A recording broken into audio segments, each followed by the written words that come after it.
So when you said you email and provide value, so say you're sending one of your sites, you're blasting one of your sites that works for apparel, what would be an example of something you include that's of value, something that keeps them reading? Again, I'm not an expert in retail. I can give you numerous industrial options, but I'll do my best to keep it within the context of retail because that's what the conversation's about.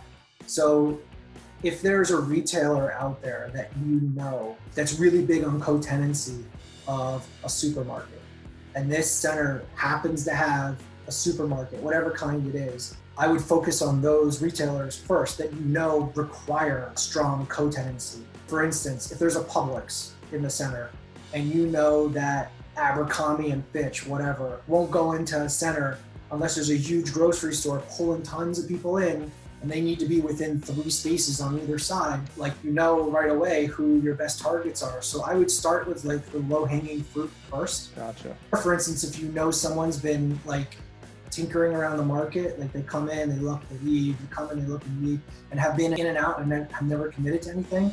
But if you think to yourself that that space is a really good fit for those people, then you know automatically. So I would start with the people that are like the easiest, that you know may have an interest, and I would start from there and then go to like the longest shot last. So like for industrial, for instance, I'll try and give you a good example.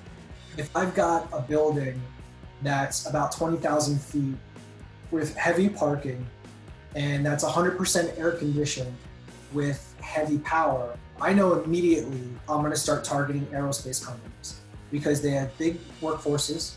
They require 100% air conditioning because the materials they use are sensitive. The electronics and aeronautics and things are sensitive to humidity and heat.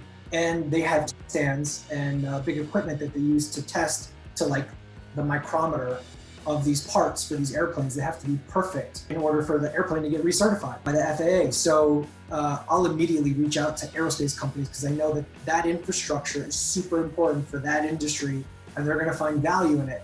So while my retail example sucks, I don't know what the hell I'm talking about, you kind of get like sort of where my head's at. Yeah, knowing your tenant helps you. Because you know your space, so yeah, you can come up with examples.